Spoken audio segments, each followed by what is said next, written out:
Γεια σας φίλοι μου από το YouTube. Είμαι η Μαρία Στρατάκη και είμαι πολιτισμολόγος. Αυτή είναι η πρώτη επίσκεψή μου στο νησί Δήλο και θα προσπαθήσω να σας δείξω ένα-ένα με τη σειρά ό,τι πρόλαβα από τον αρχαιολογικό χώρο να καταγράψω με την κάμερά μου σε αυτή την πολύ γρήγορη περιήγηση λόγω περιορισμένου χρόνου. Το πλοίο περίμενε στο λιμάνι για να φύγουμε. Ανεβαίνοντας από το λιμάνι προς το ψηλότερο σημείο του νησιού Δήλος, δηλαδή το όρος Κίνθος, ο επισκέπτης φτάνει και βλέπει στα αριστερά, στη μέση της διαδρομής περίπου, το πολυόροφο σπίτι των Ερμών που βλέπουμε, χτισμένο στη βόρεια πλαγιά ενός λοφίσκου, στην άλλη πλευρά του οποίου έχει οικοδομηθεί το θέατρο.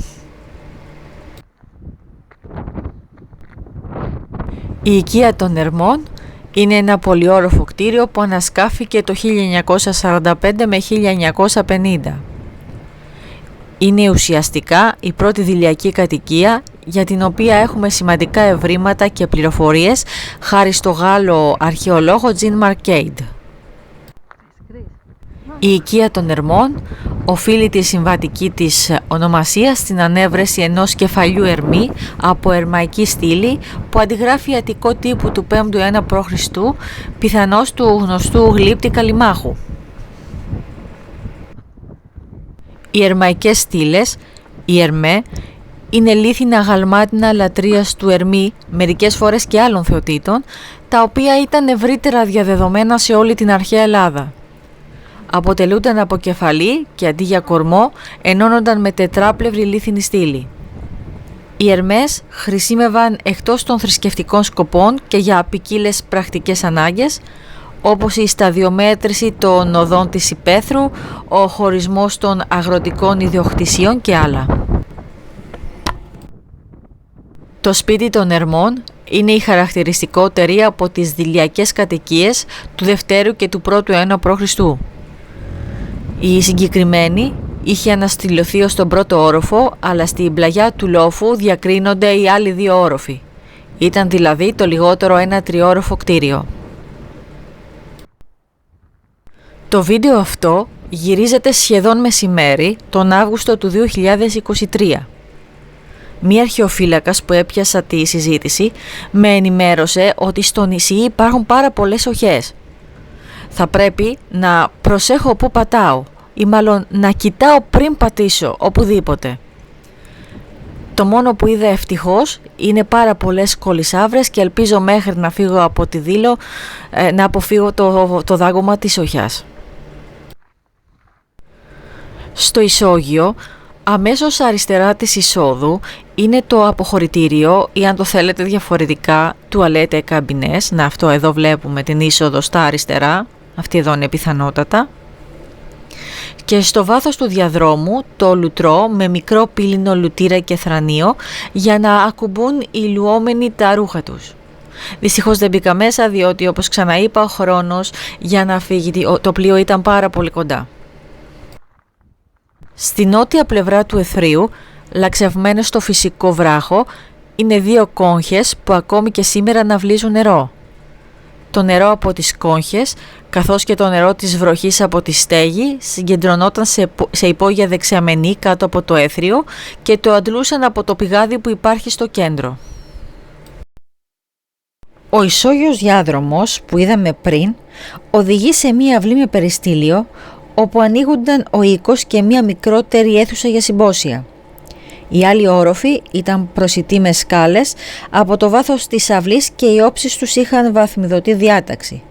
Το κτίριο, όπως είπα και στην αρχή του βίντεο, ήταν τουλάχιστον τριόροφο. Εδώ βρέθηκε το ωραίο άγαλμα νύμφης, αγαλμάτια της Άρτεμις, της Αφροδίτης, της Τύχης και του Ηρακλή. Πολλές ερμαϊκές στήλες, από τις οποίες, όπως προείπα, ονομάστηκε και το κτίριο, και μια μαρμάρινη τράπεζα προσφορών. Το έθριο έχει στοές στις τρεις πλευρές με μαρμάρινους κύονες. Στη βόρεια πλευρά του εθρίου είναι ο οίκος με δύο μικρά υπνοδωμάτια ή ασφαλείς αποθήκες πίσω του. Στη διάταξη είναι όπως η οικία της λίμνης και άλλες κατοικίες της Δήλου.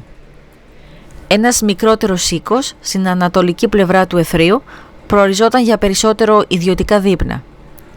2 λίθινες σκάλες οδηγούσαν η μία κατευθείαν στον πρώτο όροφο και η άλλη πρώτα σε ένα είδος ημιορόφου.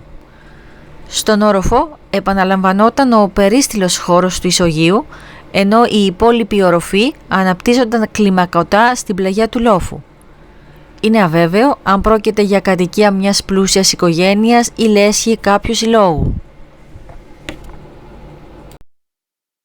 Αυτό το βίντεο έφτασε σχεδόν στο τέλος του και ελπίζω να μείνατε ευχαριστημένοι από αυτό. Έχω να κάνω και μία παρατήρηση. Όση ώρα ήμουν εδώ στη Δήλο, είδα ότι η μπαταρία από την κάμερά μου άρχισε να πέφτει πολύ γρήγορα. Αναγκάστηκα να κινηματογραφήσω με το κινητό μου. Για την υπόλοιπη διάρκεια αυτού του βίντεο θα σας βάλω τον επιτάφιο του Σίκυλου. Είναι το αρχαιότερο παγκοσμίως γνωστό τραγούδι, του οποίου σώζονται πλήρως και οι στίχοι και η μουσική. Ο Σίκυλος έσε στις στράλες της Μικράς Ασίας κατά το 200 μετά Χριστόν. Απολαύστε το!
ο χρόνος